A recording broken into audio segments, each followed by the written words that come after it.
প্রিয় শিক্ষার্থীরা, আশা করি তোমরা সবাই ভালো আছো। আজকে আমরা টেন্সের দ্বিতীয় ক্লাসটি করব, যেটিতে প্রথম ক্লাসটিতে আমরা টেন্স সম্পর্কে ধারণা নিয়েছিলাম এবং প্রেজেন্ট টেন্সের যে চারটি প্রকার আছে সেগুলো নিয়ে আলোচনা করেছিলাম। আজকে দ্বিতীয় পার্টে আমরা পাস্ট টেন্সের যে চারটি প্রকার আছে সেটি নিয়ে আলোচনা করব। তো প্রথমেই দেখতে পাচ্ছ পাস্ট ইনডিফিনিট টেন্স আমরা লিখে নিয়েছি। পাস্ট টেন্সের প্রথম প্রকার হচ্ছে পাস্ট ইনডিফিনিট টেন্স, যেটির বাংলা অর্থ দাঁড়ায় সাধারণ অতীতকাল। তো প্রেজেন্ট ইনডিফিনিট টেন্সের মতোই পাস্ট ইনডিফিনিট টেন্সটা শুধুমাত্র আমাদের মূল ভার্বের মধ্যে একটু পরিমাণ চেঞ্জ হবে। তো সাধারণ অতীতকাল বা পাস্ট ইনডিফিনিট টেন্স কোনগুলো হয়ে থাকে, কী ধরনের বাক্যগুলো হয়ে থাকে সেটি আমরা জানি। যে আগে অতীতকালে বা আগে নিত্যনৈমিত্তিকভাবে হতো, আমরা প্রত্যেক দিন অতীতকালে করতাম। আমি আগে খেলাধুলা করতাম, বা আমি আগে ব্রাশ করতাম, বা আমি আগে এখানে যেতাম। এই ধরনের বাক্যগুলো, বা অতীতকালে অতীতে কোনো কাজ হয়েছিল, আমি করেছিলাম, আমি গিয়েছিলাম, আমি খেলেছিলাম, এই ধরনের বাক্যগুলো পাস্ট ইনডিফিনিট টেন্স হবে। তো এখানে আমরা স্ট্রাকচারটা লিখে নিয়েছি যে এই স্ট্রাকচারগুলো যদি মনে রাখতে পারো তাহলে খুবই ভালো হবে। যে প্রেজেন্ট ইনডিফিনিট টেন্সের সাথে এই স্ট্রাকচারটারও খুবই মিল আছে, শুধুমাত্র আমার মূল ভার্বের ক্ষেত্রে একটু চেঞ্জ পাবো। তো স্ট্রাকচারটা হচ্ছে সাবজেক্ট প্লাস মূল ভার্বের পাস্ট ফর্ম হবে। আমরা প্রেজেন্ট ইনডিফিনিট টেন্সে দেখেছিলাম মূল ভার্বের প্রেজেন্ট ফর্ম হয়েছিল, আর পাস্ট ইনডিফিনিট টেন্সে মূল ভার্বের পাস্ট ফর্ম হবে প্লাস অবজেক্ট। যদি আমরা একটু এক্সাম্পল দেই, দুই একটা, আই এইট রাইস, আমরা ইট থেকে এইট এনেছি। কীভাবে আসলে? এটা হচ্ছে প্রেজেন্ট টেন্স আর এটা হচ্ছে পাস্ট টেন্স। ইটের পাস্ট হচ্ছে এইট। তো ইট মানে হচ্ছে খাই, আর এইট মানে হচ্ছে খেয়েছিলাম। তো আই এইট রাইসের বাংলা অর্থ হচ্ছে আমি ভাত খেয়েছিলাম, যেটা কিনা অতীতকালে কোনো কাজ হয়েছিল বা আমি করেছিলাম কাজটা। তো আরেকটা উদাহরণ যদি দেখি, হি ওয়েন্ট টু স্কুল, সে স্কুলে গিয়েছিল। তো আমরা গো এর পাস্ট ফর্ম হচ্ছে, গো হচ্ছে মূল ভার্ব, আর এটার পাস্ট ফর্ম আমরা জানি যে ওয়েন্ট। তো আমরা মূল ভার্বের পাস্ট ফর্ম হিসেবে গো এর পরিবর্তে ওয়েন্ট বসাবো।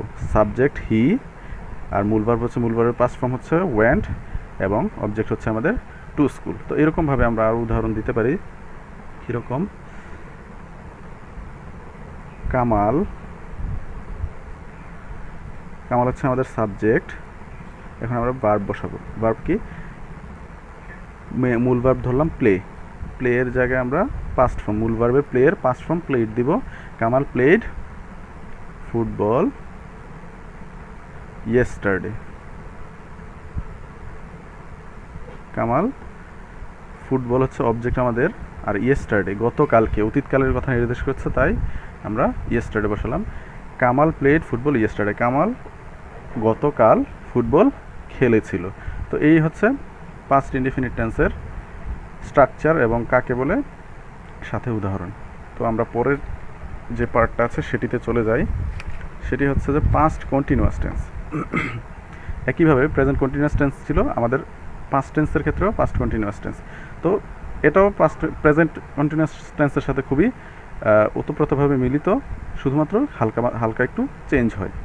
তো আমরা একটু দেখি কোন বাক্যগুলো বা কোন কথাগুলো আমরা পাস্ট কন্টিনিউয়াস হিসেবে কনসিডার করব।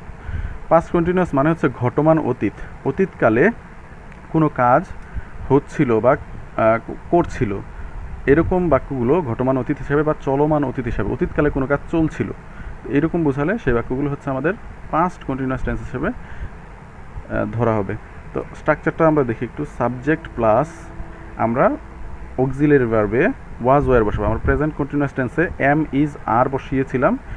এই ক্ষেত্রে শুধুমাত্র এইটুকু চেঞ্জ করতে হবে যে অক্সিলারি যে ভার্বটা আছে আমরা সেগুলোকে ইজের জায়গায় ওয়াজ বসিয়ে দেবো, এবং ওয়ারের জায়গায় আরের জায়গায় ওয়ার বসিয়ে দেবো, এবং মূল ভার্বের সাথে প্রেজেন্ট কন্টিনিউয়াস টেন্সে যেরকম মূল ভার্বের সাথে আইএনজি বসাতাম আমরা, সেরকমভাবে এখানেও মূল ভার্বের সাথে আইএনজি বসাবো প্লাস অবজেক্ট। তাহলে কী দাঁড়াচ্ছে? Subject plus was were plus মূল ভার্বের সাথে আইএনজি প্লাস অবজেক্ট। তা আমরা যদি কয়েকটা এক্সাম্পল দিই তাহলে দেখতে পাবো যে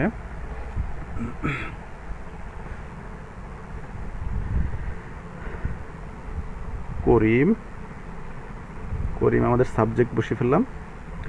ওয়াজ ওয়ার, করিমের সাথে কোন ওয়াজ যাবে নাকি ওয়ার যাবে? থার্ড পারসন সিঙ্গুলার নাম্বার হচ্ছে করিম, তাই আমরা প্রেজেন্ট টেন্স হলে ইজ বসাতাম, করিম ইজ, অথবা এখন আমরা পাস্ট টেন্স বলে আমরা ওয়াজ বসাবো। করিম ওয়াজ, আমরা মূল ভার্ব গো ধরলাম, বলেছে মূল ভার্বের সাথে আইএনজি বসাতে হবে, তাহলে আমরা আইএনজি বসালাম। করিম ওয়াজ গোয়িং, অবজেক্ট বসাবো টু স্কুল।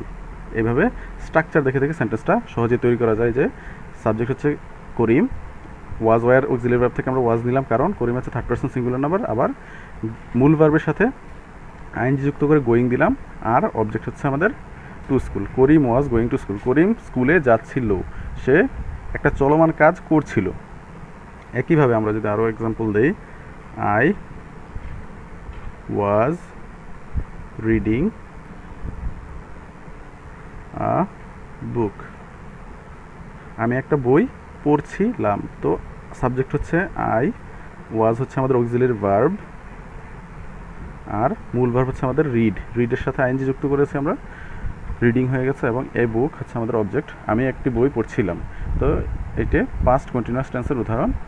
আমরা যদি সেকেন্ড পারসন দিয়ে একটা করি, ইউ হচ্ছে আমাদের সেকেন্ড পারসন সিঙ্গুলার নাম্বার বা প্লুরাল নাম্বারও ধরা যায়। তো ইউ এর সাথে আমরা ওয়াজ নাকি ওয়ার বসাবো? অবশ্যই ওয়ার বসাবো, কারণ কি আমরা প্রেজেন্ট টেন্সে ইউর সাথে আর বসাতাম, এখন পাস্ট টেন্সে আমরা ইউ এর সাথে ওয়ার বসাবো। ইউ সাবজেক্ট, ওয়ার হচ্ছে অক্সিলারি ভার্ব হিসেবে বসালাম, এবং ইউ ওয়ার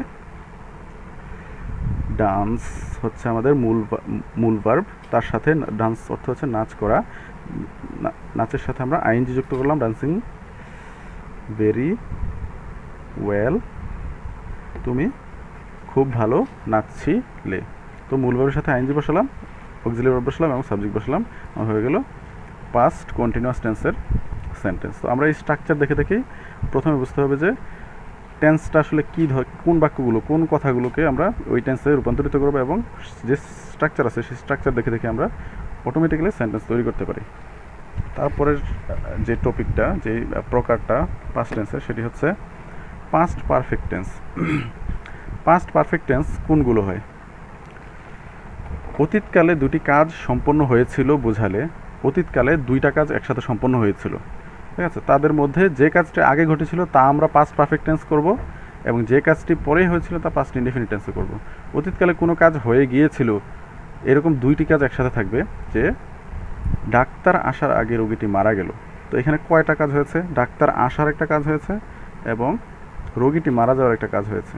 তো দুইটা কাজ হয়েছে অতীতকালে, এবং মাঝখানে আমাদের একটা আগে, একটা কাজ আগে হয়েছে, একটা কাজ পরে হয়েছে। আমরা তার এই সেন্টেন্সটা দেখে বুঝতে পারতেছি যে এক সময় রোগী মারা গেছে, এক সময় ডাক্তার এসেছে, কিন্তু দুইটা কাজই অতীতকালে হয়েছে। তো এই ধরনের সেন্টেন্সগুলোতে আমরা যে কাজটি আগে হবে সেই কাজটাকে পাস্ট পারফেক্ট টেন্স হিসাবে ট্রান্সলেট করব। আমরা সেই সেন্টেন্সগুলোকে পাস্ট পারফেক্ট টেন্স করব, এবং বাকিটা পাস্ট ইনডিফিনিট টেন্স করব। পাস্ট ইনডিফিনিট টেন্সের আমরা স্ট্রাকচারটা অলরেডি জেনে গিয়েছি। তো এই ডাক্তার আসার আগে রোগীটি মারা গেল, এই সেন্টেন্সটার মধ্যে কোন কাজটা আগে হয়েছে? ডাক্তার আসাটা নাকি রোগীটি মারা যাওয়া? আমরা একটু ভালো করে পড়ি। ডাক্তার আসার আগে রোগীটি মারা গেল, ডাক্তার আসার আগেই মারা গিয়েছে রোগীটি, তাহলে কোন কাজটা আগে হয়েছে? রোগীটি মারা যাওয়ার কাজটা। তাহলে আমরা কী লিখব? রোগীটি হচ্ছে আমাদের সাবজেক্ট হিসেবে। আমরা স্ট্রাকচারটা একটু দেখি। সাবজেক্ট, পাস্ট পারফেক্ট টেন্সের স্ট্রাকচারটা হচ্ছে সাবজেক্ট প্লাস, আমরা প্রেজেন্ট পারফেক্টে পড়েছিলাম subject plus have has plus মূল ভার্বের পাস্ট পার্টিসিপল প্লাস অবজেক্ট। এখানে শুধুমাত্র এই অক্সিলারি ভার্বটা হ্যাভ হ্যাজের জায়গায় হ্যাড হয়ে যাবে, আর বাকিটা ঠিকই থাকবে। তো সাবজেক্ট প্লাস হ্যাড প্লাস মূল ভার্বের past participle form plus object. তো আমরা এই যে কাজটা আগে হয়েছে সেই কাজটাকে আমরা এই যে স্ট্রাকচারটা আছে সেই পাস্ট পারফেক্ট টেন্সের স্ট্রাকচার অনুযায়ী রূপান্তরিত করব। কিভাবে? সাবজেক্ট আনতে হবে। এখানে রোগীটি মারা গেল হচ্ছে কাজটা আগে হয়েছে, আমরা জানতে পেরেছি। তো রোগীটি হচ্ছে আমাদের সাবজেক্ট, তাহলে রোগীটি হচ্ছে সাবজেক্ট হিসেবে দ্য পেশেন্ট আমরা বসাবো, দ্য পেশেন্ট। এখানে কাজ কি হয়েছে? সাবজেক্ট রোগীটি, দ্য পেশেন্ট। আমরা এখানে অক্সিলারি ভার্ব নিয়ে আসবো এখানে, কারণ স্ট্রাকচারে অক্সিলারি ভার্ব হচ্ছে হ্যাড। তো আমরা দ্য পেশেন্ট হ্যাড। এখন মূল ভার্বের পাস্ট পার্টিসিপল ফর্ম করতে বলেছে। তো এখানে কোন কাজটা হচ্ছে? মারা যাওয়ার কাজ হচ্ছে, যে মারা গেল। তাহলে মারা যাওয়া হচ্ছে ডাই, মারা যাওয়ার ইংরেজি হচ্ছে ডাই, যেটার পাস্ট পার্টিসিপল ফর্ম হচ্ছে ডাইড, ডাইড, ডাইড। এই 3 নম্বর ফর্মটা আমরা এই 3 নাম্বার ফর্মটা আমরা বসাবো এখানে। The patient had died. তো দ্য পেশেন্ট হ্যাড ডাইড, এই যে এইটুকু যে কাজটা আগে হয়েছে সেটার ট্রান্সলেশন আমরা করে ফেলেছি, রূপান্তর আমরা করে ফেলেছি। এখন বলেছে যে কাজটা আগে হবে সেটা পাস্ট পারফেক্ট টেন্সে হবে, আমরা পাস্ট পারফেক্ট টেন্স করলাম, এবং বাকিটুকু পাস্ট ইনডিফিনিটে হবে। যে কাজটি পরে হয়েছিল তা পাস্ট ইনডিফিনিট টেন্স হবে। তো কোন কাজটা পরে হয়েছিল? ডাক্তার আসার কাজটা হচ্ছে পরে হয়েছিল, তাই আমরা এটাকে পাস্ট ইনডিফিনিট টেন্সে রূপান্তরিত করব। তার আগে আমরা এই যে আগে শব্দটা, সেটাকে আমরা আগে এর ইংলিশ হচ্ছে বিফোর লিখে নিব। বিফোর লিখে নিলাম, আগের পরিবর্তে আমরা বিফোর লিখে নিলাম। তো এখন ডাক্তার আসার কাজটা পরে হয়েছে, পাস্ট ইনডিফিনিট করতে হবে। তাহলে দ্য ডক্টর কেইম। আমরা পাস্ট ইনডিফিনিট টেন্সের স্ট্রাকচার কি জানি? সাবজেক্ট প্লাস মূল ভার্বের পাস্ট ফর্ম প্লাস অবজেক্ট। তো এখানে অবজেক্ট নেই, আমরা অবজেক্ট দিলাম না, এটা হচ্ছে সাবজেক্ট দ্য ডক্টর, অ্যান্ড কামের পাস্ট ফর্ম হচ্ছে কেইম। তাহলে the patient had died before the doctor came. তো এইভাবে আমাদের কী করতে হবে? যে কাজটা আগে হয় সেটাকে পাস্ট পারফেক্ট টেন্স করতে হবে, এবং যেটা পরে হয় সেটা পাস্ট ইনডিফিনিট টেন্সে রূপান্তরিত করতে হবে। আবার আরেকটা এক্সাম্পল যদি দেখি, আমি ভাত খাওয়ার আগে সে বাড়ি আসলো। এখানে আমাদের কোন কাজটা আগে হচ্ছে? তার বাড়ি আসার কাজটা আগে হচ্ছে, যে আমি ভাত খাওয়ার আগেই সে বাড়ি চলে আসলো। তো সে বাড়ি আসলো, এটাকে আমরা পাস্ট পারফেক্ট টেন্সে মানে এই স্ট্রাকচার অনুযায়ী কনভার্ট করব। তো আমরা অক্সিলারি ভার্ব হ্যাড বসাবো। হি হ্যাড, বাড়ি আসলো, আসার কাজটা হচ্ছে তার কাজ, ভার্ব। হি হ্যাড কাম, এই যে মূল ভার্বের পাস্ট পার্টিসিপল। কামের পাস্ট পার্টিসিপল হচ্ছে কাম, কেম, আর হচ্ছে কাম। তো এই 3 নাম্বার ফর্মটা, এই যে 3 নাম্বার ফর্মটা সেটা আমরা বসাবো। হি হ্যাড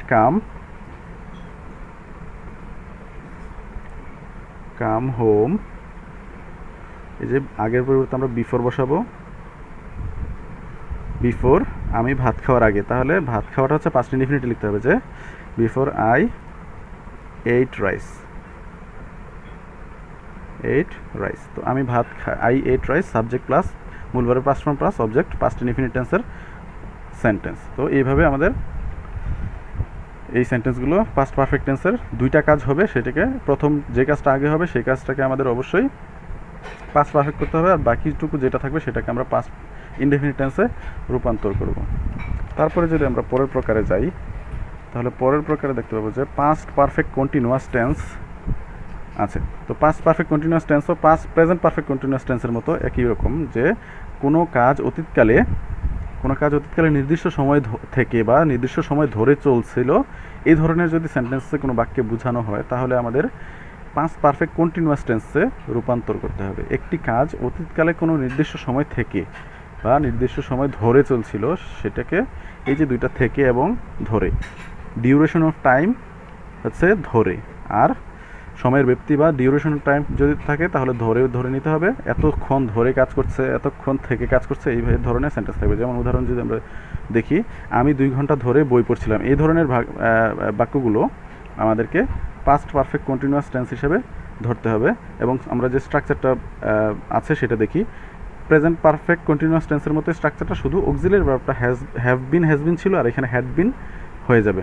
তো subject plus had been plus মূল ভার্বের সাথে আইএনজি প্লাস অবজেক্ট। তো আমরা একটু যদি সেন্টেন্সটাকে ট্রান্সলেট করি, আমি 2 ঘন্টা ধরে বই পড়ছিলাম, এখানে সাবজেক্ট কি? আমি, তাহলে আই দিলাম আমির পরিবর্তে। তারপর হচ্ছে হ্যাড বিন বসবে অটোমেটিক্যালি, কারণ আর কোনো অক্সিলারি ভার্ব নাই। আই হ্যাড বিন প্লাস মূল ভার্বের সাথে আইএনজি। এখানে আমাদের এই বাক্যটাতে মূল ভার্ব কোনটা? ধরে বই পড়ছিলাম, তাহলে পড়ার কাজটা হচ্ছে মূল কাজ, মানে মূল ভার্ব। তাহলে পড়ছিলাম, রিড হচ্ছে পড়া, আর পড়ছিলাম reading. I had been reading a book, আমি একটা বই পড়ছিলাম 2 ঘন্টা ধরে। তো আমাদের এখানে 2 ঘন্টা মানে হচ্ছে 2 আওয়ার্স। তাহলে 2 ঘন্টা ধরে যখন আমরা থাকবে, তখন আমাদের কি বলেছি? ধরে যদি থাকে শব্দটা সেন্টেন্সের মধ্যে বা বাক্যের মধ্যে, তাহলে আমাদের অবশ্যই ফর বসাতে হবে। কারণ কি? আমি 2 ঘন্টা ধরে খেলছিলাম ফর 2 আওয়ার্স। তো সময়ের ব্যক্তি বুঝালে আমরা জানি কি ফর বসাতে হয়। আর থেকে একটা সেন্টেন্স যদি আমরা করি, তারেক তিনটা থেকে কাজ করছিল। তারেক তিনটা একটা পয়েন্ট অফ টাইম, একটা সময়, ওই নির্দিষ্ট সময় থেকে সে কাজ করছিল। তো এই থেকে যখন বুঝাবে তখন আমরা আসলে এই সিন্স শব্দটা বসাবো ফরের পরিবর্তে। কীরকম, বেলা 3টা থেকে সে কাজ করছিল। তারেক হ্যাড বিন বসাবো আমরা অক্সিলারি ভার্ব স্ট্রাকচার অনুযায়ী। হ্যাড বিন কাজ করছিল মানে কি ডুইং, ডু হচ্ছে করা আর সেটার হচ্ছে ডুইং। আচ্ছা, আমরা ওয়ার্কিং বসাতে পারি, ডুইং না বসিয়ে ওয়ার্কিং বসাতে পারি। ওয়ার্কিং কাজ করা মানে ওয়ার্কিং কাজ করছিল, দুইটা মিলে একটা কাজ হয়ে যায়। তো 3টা থেকে কাজ করছে। Tareq had been working since, কারণ কি পয়েন্ট অফ টাইম বোঝাচ্ছে যে ওই সময় থেকে, সিন্স 3 o'clock। সে 3টা থেকে, সিন্স যখন থেকে বুঝাবে, পয়েন্ট অফ টাইম বুঝাবে, তখন আমাদের সিন্স বসাতে হবে। এরকম যদি আমরা আরও কয়েকটা সেন্টেন্সের উদাহরণ দেই, ইউ হ্যাড, স্ট্রাকচার অনুযায়ী হ্যাড বিন আনলাম আমরা। You had been catching fish for 2 days। তুমি 2 দিন ধরে, অর্থটা কি দাঁড়াচ্ছে, ফরের জন্য ধরে হবে, তাহলে তুমি 2 দিন ধরে মাছ ধরছো। দে, আমরা যদি আরেকটা করি, দে হ্যাড বিন প্লেয়িং, আমরা এখানে মূল ভার্বের সাথে আইএনজি বসাবে, হ্যাড বিন বসালাম, মূল ভার্বের সাথে আইএনজি বসালাম, প্লেয়িং ফুটবল সিন্স 4। তাহলে 4টা থেকে তারা কি করছে, ফুটবল খেলছে। তারপর আরেকটা হচ্ছে we had been going to the market for 10 years। আমরা 10 বছর ধরে এই বাজারে যাচ্ছি। তো এইভাবে আসলে পাস্ট টেন্সের যে 4টা ভাগ সেগুলোকে আমাদের রূপান্তর করতে হবে। তো